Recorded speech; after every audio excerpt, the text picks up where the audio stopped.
This is Contestants Not Appearing on Stage, a weekly podcast for game show enthusiasts. Episode number 23, Silver Lining, recorded May 21st, 2016.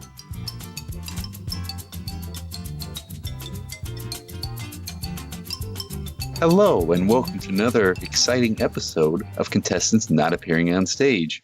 I'm Randy. We're recording this on my birthday, and here are the people that I'm with on my very special day. Hi, my name is Torgo, and I'm feeling particularly generous this afternoon, allowing Randy to start things off, and I'm hoping that people haven't signed off wondering where I am. Hi, my name is Tristan, aka Tris, and everybody's worried about making sure they'll help about smoking, but why don't they just go out and smoke a steak? I'm JJ, aka Jason, and I'm hoping that on my birthday, I'll be the sole person to host the only video episode of CNAOS. And I'm Nick, and I just smoke. Thanks, Well, now Nick. that we've met our cast of characters, we're going to start off today's show with, I don't know how to do this. Torgo, you can take that. It's not easy, is it? Yoink. First off, we're talking about 500 questions. We've alluded to this in the past, but we mentioned in a prior episode that they have recently booked Ken Jennings as a contestant for 500 questions. And with the format of the show, the idea is to answer the most questions correct, and they've booked as a contestant arguably one of the greatest quiz show contestants of all time. Do you think that it's fair to the other contestants that are going to be on this show to have someone of that stature on the program? I mean, clearly they're doing it for a ratings boost. They're trying to get whatever they can for people to watch the show. I'm just saying, if you applied to be on the show, like, yeah, I can beat other people, and then they're like, by the way, you have to beat Ken Jennings' score in trivia. Do you think it's fair? Or do you think that's something they had planned out and they would have let somebody know during the application process? I mean, how is this any different than when Ken Jennings was on the regular show? Like, once he'd won, 30, 40 games, like, most contestants knew, like, is he going to keep going, like, forever? Like, we're going to have to face him, so it's no different than then. Like, they still get people. Is that Ken Jennings applied to be on Jeopardy, whereas I'm pretty sure 500 Questions approached him to be on the program.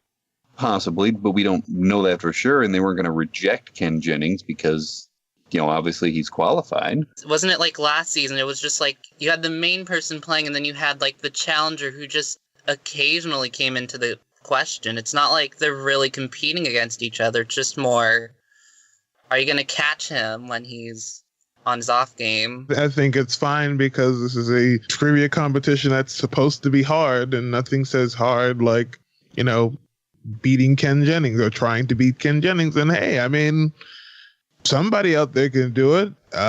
Nancy Zerg did it, although that's really a fluke. But Brad Rutter's done it twice, technically. So, I mean, I don't see why it's not impossible for anybody else, someone smart out there, to prove their worth and come in and do it. I think it'll be fun.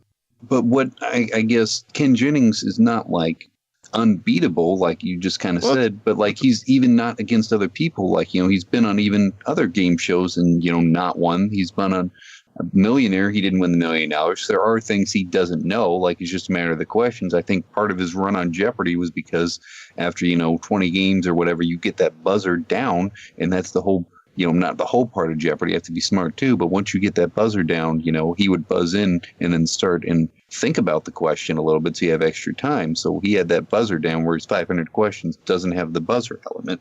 And I mean, part of it is also in terms of Jeopardy, this is going to be the same case here. It's luck in that maybe your opponent doesn't know this, even if you don't know it, because there were times when Ken perhaps didn't get the final Jeopardy right, but he won because the other contestants didn't, or he already had, an insurmountable lead that they couldn't, take over. But there were numerous times in which, if it weren't for luck, Ken Jennings might not have had that 74-game win streak. On his first game, I believe, ever, and I apologize, I'm like Adam, that I'm not researching my Jeopardy segment, but on the first time that Ken Jennings was on the show, I believe that his game was not a runaway, and or else he wasn't in the lead or something, and had the other contestant gotten the final Jeopardy right, Ken would have been done before he even won a game, I believe. So we would have never even seen the run. So it was all, could have been, if that contestant had gotten, one question right. And obviously you can say that with anything in life, but that would have never happened. That's true. I remember recalling that in his book as well. Another point that I want to make is, do you think that when is the Ken Jennings mojo going to wear off? I mean, his episodes were 12 years ago on Jeopardy! It doesn't seem like it, but yeah, it was over a decade ago. Do you feel like it's almost too late to rely on Ken Jennings? Like, do you think he's still a name that the general populace would recognize? Obviously, game show fans, we know who he is. But do you feel like his appearances in the media have been frequent enough where he still has that same kind of pull that he would have if this happened in, say, 2005? I believe so, because I don't know if people would know him necessarily by name if you said Ken Jennings, but if you said the guy that won 75 games on Jeopardy, I think if you polled people today, they would be like, oh yeah, it was that one guy, and they still, remember and whatnot, maybe not the name, but I think he's still got enough that if they see a promo, oh, it's the guy that won 75 games on Jeopardy, then, I think that he still has the pull. Maybe if it was his only appearance, maybe, but it's not, because remember, he's done lots of tournaments before. He did the big one with Brad and Watson, so I think having been on multiple times has definitely helped him stay relevant to this. That's why I said technically it's Brad beat him twice. He's been on, he was on the Ultimate Tournament of Champions, but that was right after his run. But then he did the thing against Watson. He did the Battle of the Decades. And, in an era where not a lot of daytime TV was getting a lot of ratings, even 12 years ago, Jeopardy was still one of the big game shows. It's Jeopardy and Wheel. People love those two shows. They go hand in hand. And so people watched it. And it was a big thing back then. Mm-hmm. And, the people that were watching back then, they're going to be the same people watching now. I mean, it's not like you're going to get some kids who are like, who's Ken Jennings? Because no 15-year-old kid's going to, because at that point, the kid must have been born at like 2000, doesn't remember 2004. And I mean, at that point, they're going to be what, 15, 17 now? So they're not going to be watching 500 questions anyway. The same people who were watching 12 years ago will be watching now anyway. And I think Ken Jennings has done a fine job of, staying relevant and, being as memorable as he was to make this work. I think they should just have Ken Jennings be the host of Jeopardy at this point. He's become that iconic with the show. I think a lot of people want him to do it. I think he'd be fine. He's good in speaking in public, and I feel like he would have the know-how to do it. I know a lot of people want Anderson Cooper as well, but I'm just saying Ken Jennings has definitely made it a point. He hasn't just sat on his winnings and retired off somewhere. He's definitely kept appearing in various things. He's written books. He does a lot of work with Mental Floss, the Woodley magazine, and appearing on shows like this. I think a lot of that is just because he's passionate about the subject. Mm-hmm. How far is it going to go? Like, do you think he's going to end up hosting a show at some point? I think that somebody, and obviously we don't have all the sources or whatever, but I think somebody mentioned that they'd thrown out the name Ken Jennings to like somebody in the know at, Jeopardy or Sony or whatever. And I think the person was like, well, we don't know how we feel about a former contestant like hosting the show. Like, I don't know why there would be a problem, because I believe the guy, and JJ probably knows it, whoever hosted Monopoly, the short-lived game show from the 90s. Yeah, that he guy was actually a contestant on Jeopardy that Merv Griffin, I believe, saw from there or something and got him to host Monopoly. So, I mean, it's possible, but I don't know. I wish I had that guy's luck, because that guy was like, 20-something, and Merv's like, I like the cut of this guy's jib. And just says, would you like to host the show, son? But JJ's not one to really complain about luck, Mr. Going to Costa Rica at some point. I mean, that's nice, but hosting a show on national television would be even nicer. But transitioning further into Jeopardy realm, we had the Power Players tournament, and that was a thing. JJ was there. Well, I only went to the first 2 episodes that aired this past week, and that was the episodes with Chuck Todd, S.E. Cup, and Jonathan Franzen, and then the episode with Anderson Cooper, Lara Logan, and Michael Steele.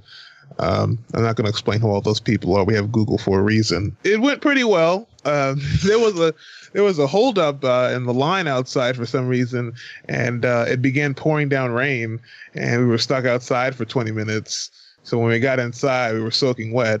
But at that point, I didn't care, because it was the first time I'd ever seen a show any show, television show taped. So I was especially a game show. So I was really excited. So I didn't care that I was led. It was really great. Jeopardy, like I said about the Teachers Tournament, is a show that films pretty much exactly the way you see it. You know, you would think that, you know, perhaps there's some editing going on here or there, but outside of perhaps Alex rereading a clue during one of the breaks, or, you know, something odd happening that would require something to be re-recorded, it's exactly the same way you see it. And these shows were okay. After seeing these shows, I was very happy to go the following day to the Teachers Tournament, because I knew at least I'd be seeing, you know, some sort of competition because these shows weren't very competitive. Why do you think, and I open this to everybody, that people enjoy watching the Celebrity Jeopardy episodes so much, the Power Players and what have you? Do you think it's the recognition of seeing someone that you know playing for charity, or do you think it's the fact that celebrities normally don't do as well as a normal contestant, so maybe people watching can feel either that they can answer more with Jeopardy because they definitely tone down the questions a bit, or they somehow feel more relatable watching someone that they recognize not doing particularly well at a show that's known for celebrating, you know, mental aptitude? Personally, like, okay, celebrities, fine. Like, you know, I may not know all the names, but, you know, they're familiar enough. Power Players, I knew maybe like 2 of these names, like total. Like, I don't understand, I guess, the point of Power Players Week. Like, celebrities, you know, okay, you know the name Power Players, it's, you know, journalists and whatever. And I just don't understand it because I don't feel like there are enough household names to get the ratings in. I don't know. I tend to slightly disagree with that. I mean, if you're not watching the news, then you might not know who these people are. But I mean, 60 Minutes comes on after every golf tournament, and during the fall, it comes on after every football game. So, you know, it's still one of the shocking as much. 60 Minutes after 40 some years, it's still one of the most watched programs every season. And so I think people might know Lara Logan, and of course Anderson Cooper doesn't count. But I think people see these people. Maybe they're not household names, but they see these people. You'll see S.C. Cupp or Michael Steele on CNN talking about the Republican Party or whatnot.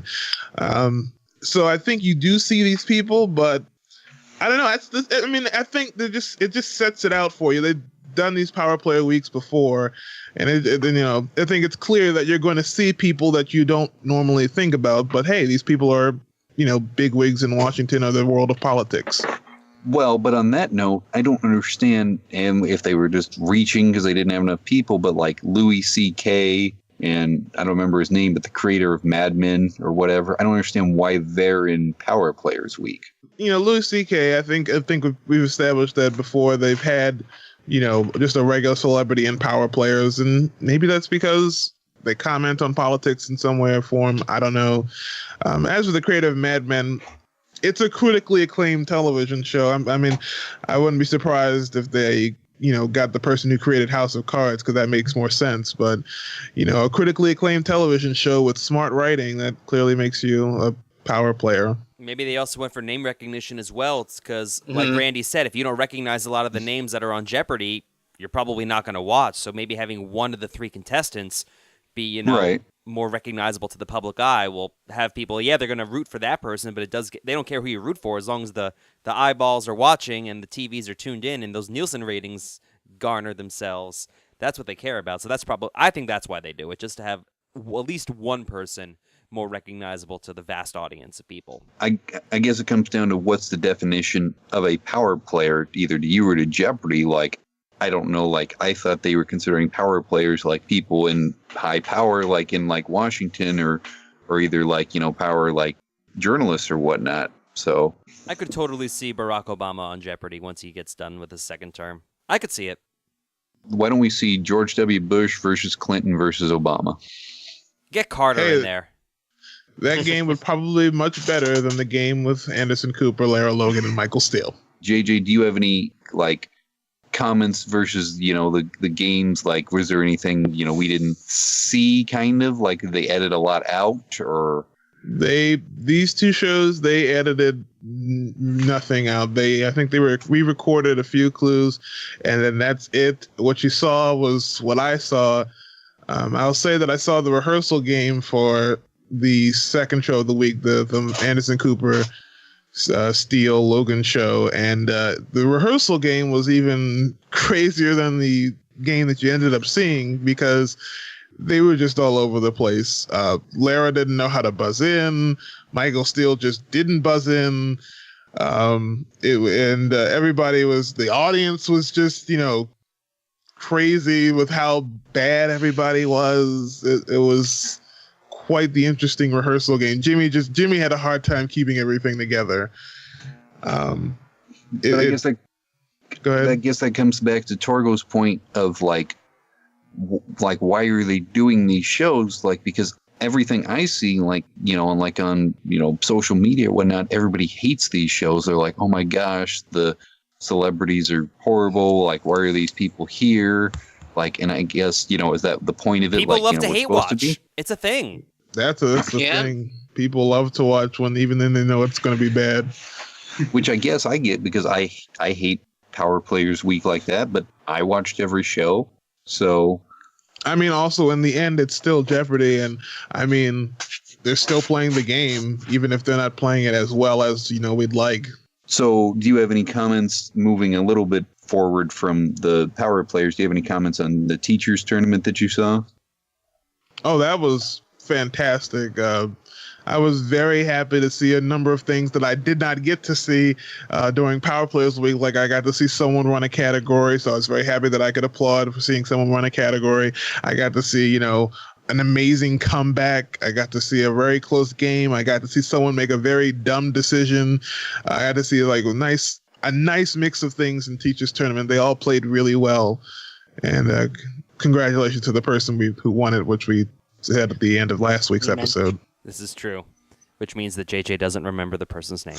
His name is my name too, Jason Sterlacki. It's not Jacob Jingleheimer Schmidt. No, it's Jason Sterlacki. So, and something else we've talked about in the past, but I kind of want to have a little discussion about it, is that To Tell the Truth promo that they've been sitting on in the vault for some time now, and I know that some people have been complaining about how the show looks. I know some people have been complaining about some of the subject matter, about how some people said it was too racy of a subject. Like, I think the one is the truth is that this person taught Channing Tatum how to be a stripper. Yes. Something along those lines. Something like that. It's exactly that. And without delving too much into how appropriate the subject matter is, now that we've actually seen some clips, why do you think it doesn't look that bad? Why do you think they've been sitting on it for as long as they have been? Is it going to be that terrible? It's a classic format, like, the panel show, To Tell the Truth, What's My Line, all that. But that was, the format itself comes from, the simpler, I guess you can argue that if you want, the times of the 50s, it's a simple game format, and people don't really want to watch. I guess people in general don't care about the simple format as much as they used to. So now, they have to, I guess, spice it up a little bit because, people want that extra stuff in order to watch it. They want that extra gimmicks or whatever. We as game show fans may not necessarily want that, but they may have sat on it because they didn't think people are going to care, I guess, as much about the format. Like, I get they spice it up, but maybe they're thinking, okay, we've tried it before, and it didn't do that great. Like, why are we, are we going to take a chance on it or, It's weird in general to me seeing this resurgence, this attempt at a renaissance of the genre, first of all. But secondly, I think a lot of it has to do with the recognition of To Tell the Truth. 2 years ago, 3 years ago, there weren't nearly as many network game shows on in prime time, so maybe they sat on it, they taped it, and they're like, well, there's not really a market for it, it's kind of a niche thing, so we're just going to shelve it for right now. But now that game shows are starting to pick up momentum with all this stuff happening in the prime time slots, maybe now they just like, well, we have this, we might as well use it. Maybe they knew like a year ahead of time that this was going to happen, so they've just been sitting on it, and they didn't want to lead off with To Tell the Truth, but they're like, okay, these other shows are doing well. Now we can open the floodgates and use these properties that we filmed. Well, my hope is that perhaps they, filmed this and then they realized they didn't really have much of a place to put it on their schedule with the remaining time left in the summer, and there wasn't a place to put it on in the fall. So they said, we'll just hold it until next summer, and maybe that's why it's waited so long for it.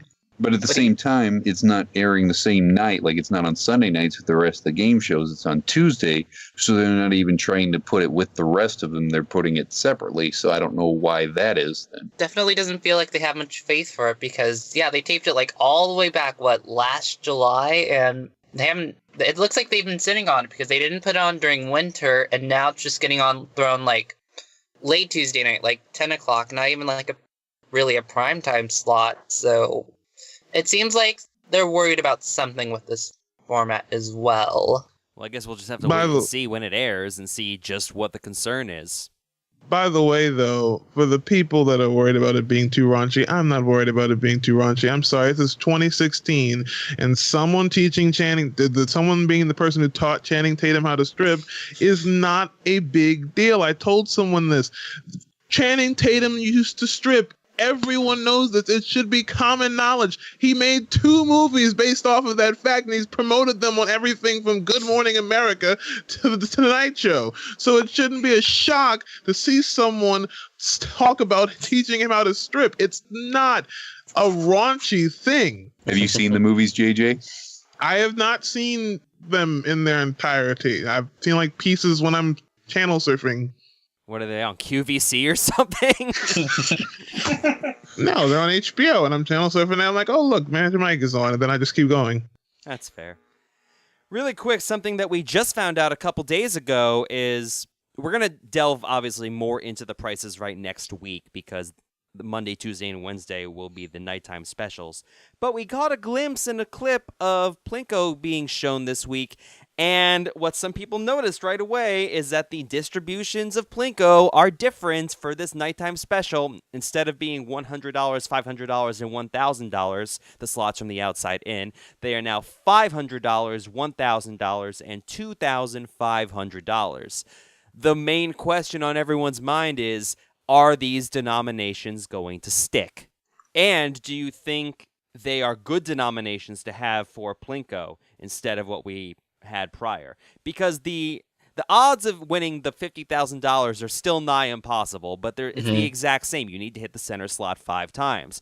So I feel like upping the value of the smaller amounts that aren't winning amounts, but it's still something, I kind of feel says more about how the show feels about Plinko. They want to build up Plinko, and I feel like Plinko has lost its luster over the years because of how many unlucky playings we've had. It took us, half of the season to even get someone to hit the center slot in Plinko? So I feel like they've noticed this, but I don't know if it's going to be a quote-unquote permanent solution. I'm not sure that I think that these should remain permanent. As a primetime special, it looks great. 500, 1,000, 2,500 shows that the primetime's got a bigger budget. But I feel like it's just too much for daytime. I know that they want their 10,000, but it looks awkward when people are going to win over $10,000 without even hitting the center slot. And I think it definitely needs a change, but the only change that really sounds good right now is maybe changing the ends to 250 instead of 100. That way it's just doubling as you progress towards the center of the board. In the same respect, would you be more okay if they made the 2,500 slots 2,000? That way, the only way you hit 10,000 is hitting a 2,000 slot 5 times in a row. I'm fine with 2,500. This is a thing where a lot of people say 10,000 is a win on Plinko. That's where the debate is coming from. I disagree, but yeah.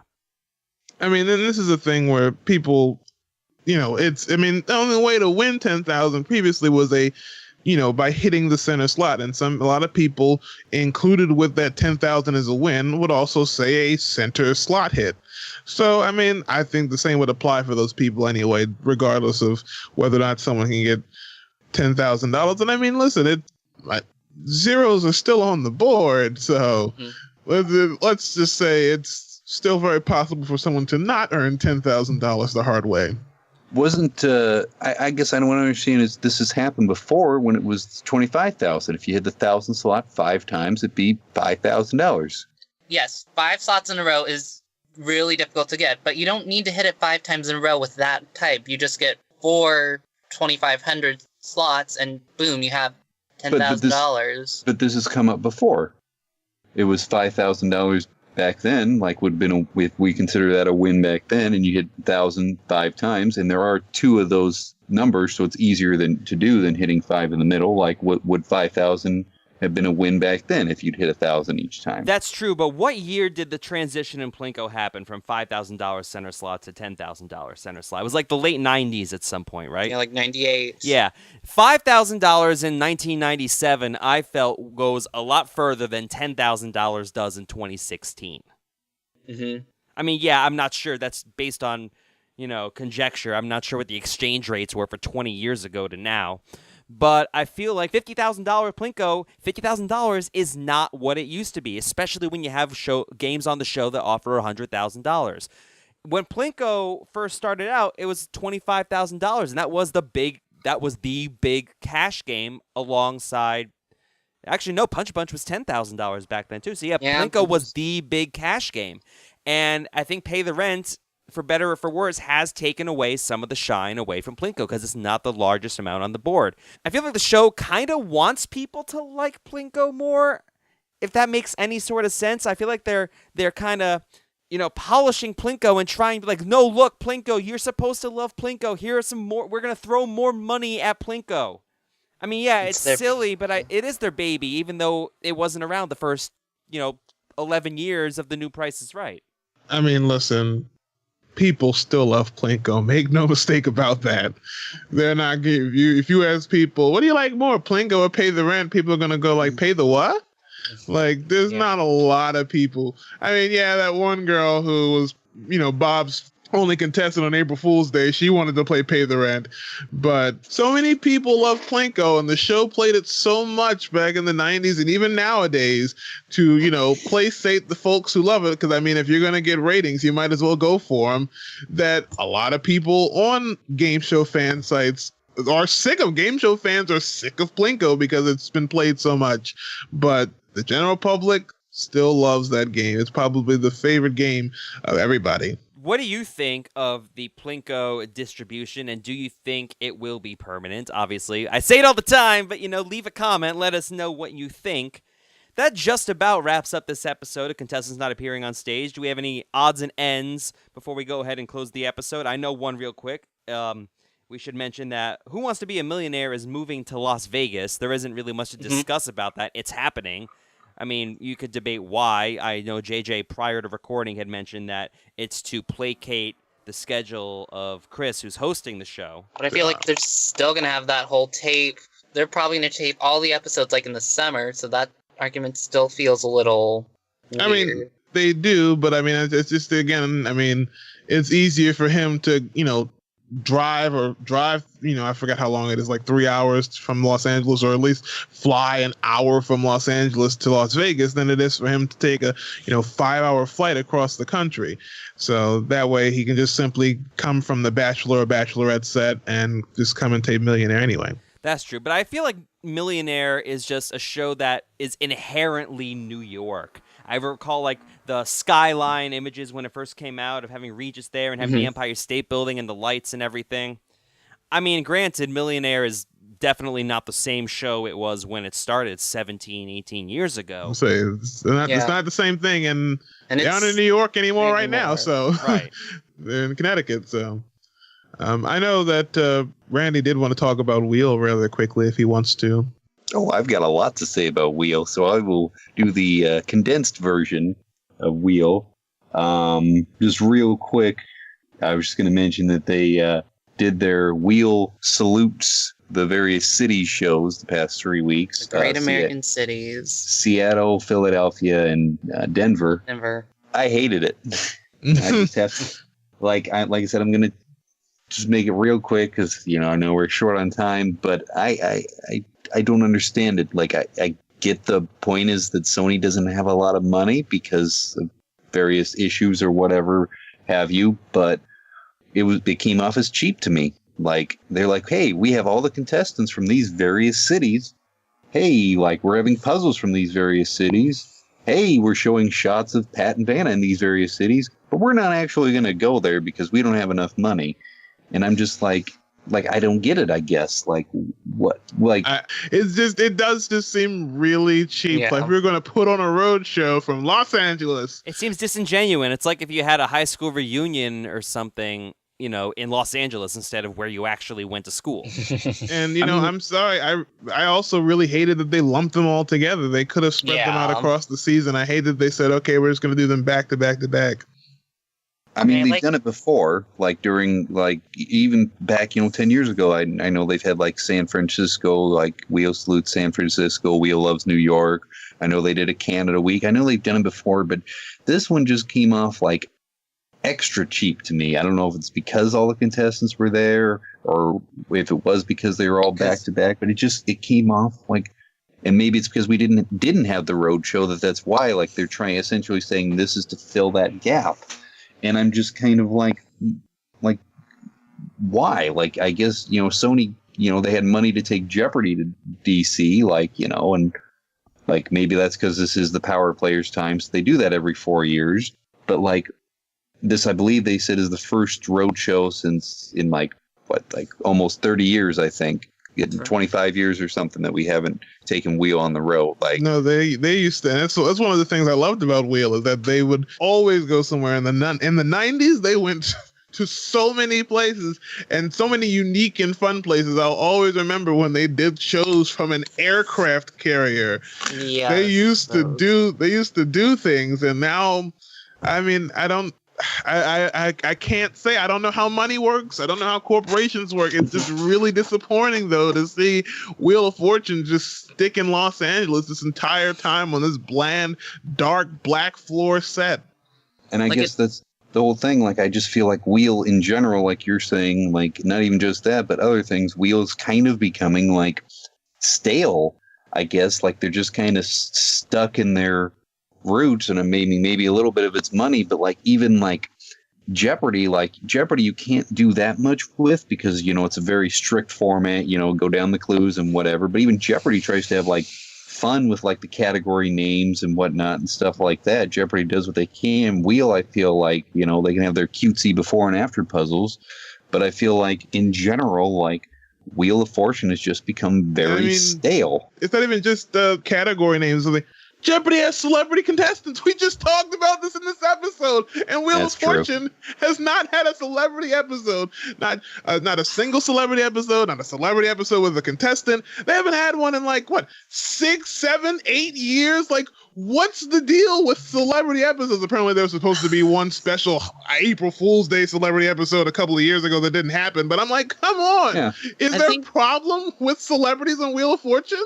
I think part of the problem too is that they're putting all their groups together. Like, we had a point like maybe 3 months ago where it was 5 straight weeks of teams, and we had the 3 sweeps weeks all together. Like, it wouldn't be so bad if you just spread them out, because you just end up with these long blocks of just not much happening. And going to the road shows, the Great American Cities, it seems like they were trying to hide the fact that maybe they tape out in those cities, but I think a big thing missing from these shows, from like a road show, is the energy's just not there. You just have your general rather lifeless Culver City audience as opposed to this big auditorium where just you have people like cheering for the big amounts. It's because it's like a pep rally for that city when you're actually there. Yeah, people in California that are, flew out from wherever. Imagine you're flying out from wherever you live to go watch a show, a taping of Wheel of Fortune in Culver City, California, and they're like, oh, by the way, we're going to do a celebration of a third city. So I totally get that. And yeah, the vibe is there because it's like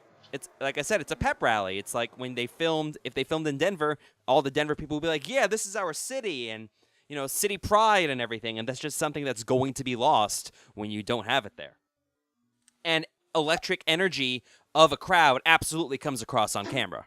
I would just like to say for the record, though, if the Wheel producers happen to be listening, I don't think Wheel is stale at all. I think you should pick me as a contestant yeah, so don't anything that I've said before is not my opinion. It's just the opinion of the Torgo Entertainment Group I'm about to CNAOS. say, if you're listening, I'm gonna tell you right now that it is stale. And if you're listening right now, go out there and get yourself a couple of celebrities. Whoopi Goldberg, I'm sure, would love to play the game, and she's just sitting waiting at home because y'all ain't doing nothing right now. I'll still watch the show and I'll still stand by you guys, but do something. Like, don't make me not want to watch. I'm sorry, when did this turn into like the audition tape hour? Did I miss something? I ain't auditioning for nothing. If I'm auditioning for something, I'm auditioning for Password. That's how bad y'all will. I'm auditioning for a game show that might not even be coming out this year. Let's talk about Password. Let's talk about Password rumors in a are coming couple out. weeks or so, because next week's going to be, the nighttime specials of Price and anything else we may fit in.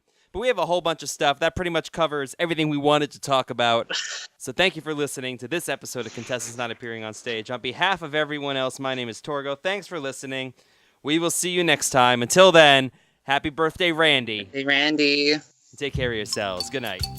Thanks for tuning in to Contestants Not Appearing on Stage, part of the Torgo Entertainment Network.